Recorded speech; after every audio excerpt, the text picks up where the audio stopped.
नमस्कार दोस्तों, कैसे आप लोग। बात करेंगे हम जेपी पावर की। बड़ी खबर निकल कर आ रही है। क्या इस खबर से स्टॉक डबल होगा? सारा कुछ जानेंगे इसी वीडियो में। रिक्वेस्ट है कि वीडियो अच्छी लगे लाइक करके हमें मोटिवेट जरूर करें, चैनल को सब्सक्राइब कर ले जबरदस्त जेन्युइन कंटेंट के लिए। देखिए, यहाँ पर हम बात करें यदि जेपी पावर की, तो थोड़ी सी यहाँ पर गिरावट रही है। पिछले ट्रेडिंग सेशन में बहुत बड़ी कोई यहाँ पर गिरावट रही नहीं है। उससे पहले स्टॉक ने पिछले 3 दिनों से तेज़ी दिखाई है और स्टॉक ने लगभग यहाँ पर 14.5 रुपये को टच कर दिया है और बहुत दूर नहीं है। जो एक रेसिस्टेंस बना हुआ है 15 रुपये का लेवल जो है वो बहुत दूर नहीं है। एक बार उस लेवल को यह तोड़ेगा, आप देख सकते हैं कि लगभग काफ़ी समय इसने बिताया है। जो रैली आई थी शानदार, उसने उस समय हाई लगा दिया था। अराउंड समय था हमारा 10 नवंबर, ठीक है, 10 नवंबर का समय था। और उसके बाद ये अभी ऑलमोस्ट 1 मंथ हो चुके हैं। 1 मंथ से अभी ये कंसोलिडेशन ही चल रहा है। और ये जो कंसोलिडेशन है, एक बार ये ब्रेकआउट होगा ऊपर की ओर, एक ब्रेकआउट होगा, उसके बाद स्टॉक की जो फर्दर मूवमेंट है वो 20 रुपये तक का हमें यहाँ पर आसानी से देखने को मिल सकता है। यहाँ पर अच्छी बात है, स्टॉक जो है वो 2 दफ़ा तो इसने इस लेवल को टेस्ट किया है, 15 रुपीज़ के लेवल को। यहाँ पर एक दफ़ा, दूसरी दफ़ा यहाँ पर, और फिर से अब ये तैयारी कर रहा है कि जो है ये जो अपना एक रेसिस्टेंस, क्योंकि अभी यहाँ पर ऊपर की ओर एक रेसिस्टेंस बन चुका है। ये वाला जो लेवल है हमारा, ये वाला स्ट्रेट लाइन नहीं हो पा रही है, ये वाला जो लेवल है रेसिस्टेंस बन चुका है और ये लगभग 15 रुपये का लेवल है। तो इस लेवल को ये फिर से टेस्ट करने की कोशिश कर रहा है और एक बार ये टेस्ट इसको करेगा और ज़्यादा चांसेस हो जाते हैं कि यदि बार बार किसी लेवल को ये टेस्ट करता है तो वहाँ जो ये लेवल होता है ये कमज़ोर हो जाता है। कमज़ोर हो जाएगा तो उसके बाद एक ब्रेकआउट हो सकता है ऊपर की ओर, और चांसेस है यहाँ पर कि यह ब्रेकआउट दे सकता है, क्योंकि जेपी पावर जो है जिस सेक्टर से अब बिलोंग कर रहा है उस सेक्टर का भी डिमांड काफ़ी रहने वाला है। आप ये देखो, अडानी पावर देख लो। अडानी पावर भी क्या करती है, यही सेम काम यहाँ पर करती है। और अडानी पावर जो पिछले फरवरी से अभी तक यदि हम बात करेंगे तो अडानी पावर 5 गुना 6 गुना हो चुका है, ठीक है। 139 के आसपास का लो इसने बनाया था और एट प्रेजेंट जो है वो लगभग 580-90 के आसपास ट्रेड कर रहा है। अडानी पावर की हम बात कर रहे हैं। कहने का मतलब अडानी पावर से हम कंपैरिजन नहीं कर रहे हैं जेपी पावर का, क्योंकि दोनों ही बिल्कुल अलग कंपनी है।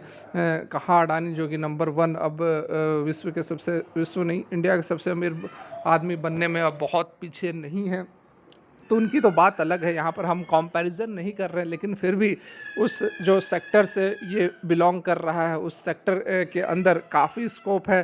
जेपी पावर के लिए भी बहुत स्कोप बचा हुआ है। मैं हमेशा से आपको बताते आया हूँ कि यदि आप किसी पेनी स्टॉक के अंदर इन्वेस्ट करना चाहते हैं तो ये बहुत ही अच्छा है, आपके लिए एक ऑप्शन हो सकता है जेपी पावर, जो कि आपके पैसे को अच्छा रिटर्न में कन्वर्ट कर सकता है। इसके पीछे क्या कुछ कारण है, क्या कुछ रीज़न्स है, वो ऑलरेडी हमने काफ़ी बार डिस्कस किया है। क्यों यह एक अच्छा ऑप्शन है आपके लिए, फंडामेंटल से लेकर सारा कुछ हमने बिजनेस मॉडल से लेकर ऑलरेडी काफ़ी दफ़ा हमने डिस्कस कर लिया है। तो उस चीज़ को फिर से यहाँ पर रिपीट करने से कोई फ़ायदा नहीं है।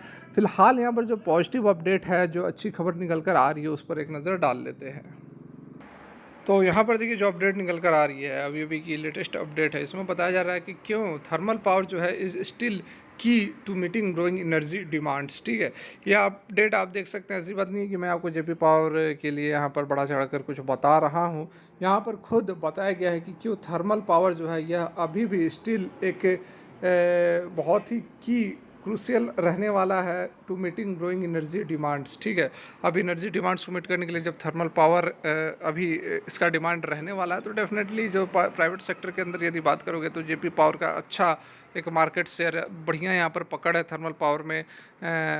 एक नंबर पे तो आपका प्राइवेट सेक्टर सबसे अधिक तो अडानी पावर जो है वो प्रोड्यूस करती है, लेकिन उसके बाद जो है ये जेपी पावर का भी नंबर आता है। बहुत ही अच्छा है। यहाँ पर इसके खुद के कोल माइंस वगैरह, जहाँ से ये कोल उसको लेकर अपने प्लांट्स वगैरह में डालती है, वहीं से हीट कोल को बर्न करके हीट जो प्रोड्यूस करती है, वहाँ से विंड टर्बाइन बोल रहा हूँ, वहाँ से वो टर्बाइन को रोटेट करके अपना जो इलेक्ट्रिसिटी जैसे हम जनरेट करते हैं, जैसे कि एनटीपीसी वगैरह हो गई, तो वो सारा इसी सेम कंसेप्ट के ऊपर काम करता है। तो इसका कहने का मतलब है कि खुद का इसका कोल माइंस है, ठीक है। 2 कोल माइंस है जहाँ से ये अपनी रॉ मटेरियल को यूज़ करता है। ऑलरेडी अभी आपने सुना होगा कि इंडिया जो है वह इम्पोर्ट कर रहा है, बाहर से कोयले मंगा रहा है ब्लेंडिंग पर्पज़ के लिए। इंडिया के पास कोल भी नहीं है उतने जितनी की एनर्जी रिक्वायरमेंट्स हैं। उसको डिमांड को पूरा करने के लिए भारत के अंदर उतने जो संसाधन भी नहीं है, कोल स्टॉक्स भी नहीं है। ये चीज़ भी आप यहाँ पर अच्छे से समझ ले।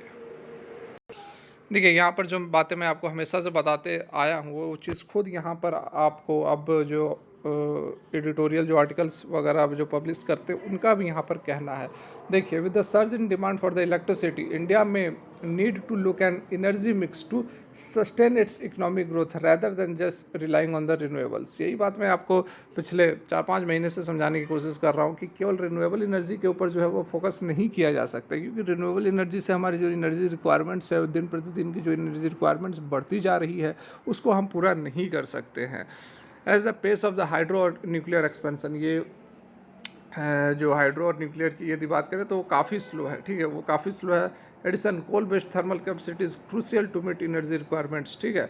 तो कोल बेस्ड जो थर्मल पावर है, अब तो जो है क्लीन कोल की भी बात की जा रही है। क्लीन कोल को भी बहुत सारे स्टेप्स लिए जाएंगे, जिससे कि पहले ही वॉश कर दिया जाएगा जो रॉ मटेरियल निकलते हैं, जो कोल जो एंथ्रासाइड बिटुमिनस वगैरह होते हैं, उसको पहले ही रिफाइनरी में ही जहाँ से निकाला जाता है, ठीक, खदानों से, वहाँ से निकालने के बाद उसको वॉश आउट करके ताकि जो एसेस होते हैं, जो धूल गर्दा, जो उसमें क्या कहते हैं उसको, जो राख के कण वगैरह जो होते हैं, वो ज़्यादा कैरी नहीं करेंगे, वो अलग हो जाएंगे, जिससे कि कार्बन जो मोनोऑक्साइड जो इमिट करता है, CO2 जिसको हम CO बोलते हैं जिसको, ठीक है, तो वो चीज़ बहुत कम हो जाएगी। जो डस्ट पार्टिकल्स होते हैं, उसको भी यहाँ पर मिटिगेट करने का सरकार का पूरा प्लान बन चुका है। तो यहाँ पर जो जिस चीज़ से खतरा था कि ये कार्बन मोनोऑक्साइड को इमिट करता है तो एनवायरनमेंट के लिए सही नहीं रहेगा, तो उसके ऊपर भी काम चल रहा है। तो इस कारण से अभी फ्यूचर जो है वो रिन्यूएबल के साथ साथ आपको थर्मल पावर का भी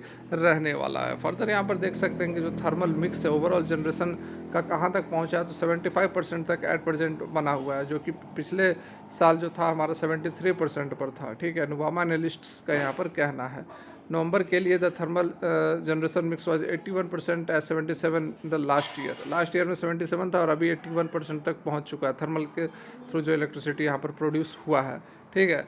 बाद बाकी रिन्यूएबल जो है वो 10% रहा है, पिछले साल 9% था।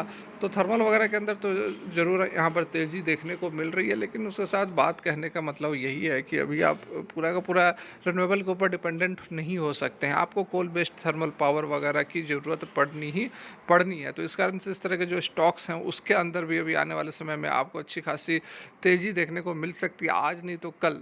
जेपी पावर वगैरह जैसा स्टॉक जो कि एक 15-20 रुपये के अंदर ही आ रहा है, ठीक है, ये ऑलरेडी हमने 8 रुपये पर इसको कवर किया था। 8 रुपये से इसने 14, 14.5, 15 रुपये तक का इसने सफ़र तय कर लिया ऑलरेडी। इसने लगभग रिटर्न दे दिया है, 2 गुना पैसे कर दिए हैं, तो काम तो इसने कर दिया। लेकिन अभी भी मुझे लगता है कि मैंने 20 रुपये तक का आपको बताया था कि 20 रुपये तक की मूवमेंट हो सकती है, जब 8 रुपये पर था। अभी भी 20 रुपये तक के साथ मैं कंटिन्यू करूंगा कि ये जो है टारगेट अचीव हो सकते हैं, बहुत बड़ी बात नहीं है जेपी पावर के लिए। फर्दर देखेंगे 20 रुपये को अचीव करेगा तो फिर आगे का प्लान देखेंगे, किस तरह का बिजनेस मॉडल है, किस तरह का चार्ट बन रहा है, किस तरह का प्राइस एक्शन बता रहा है, सारा कुछ हम समझेंगे। बस कंटिन्यू रहें, बने रहें, अच्छी जानकारी आपको हमेशा यहाँ मिलती है। फिलहाल के लिए वीडियो यहीं तक अच्छी लगी हो तो लाइक और thanks for watching, have a great day.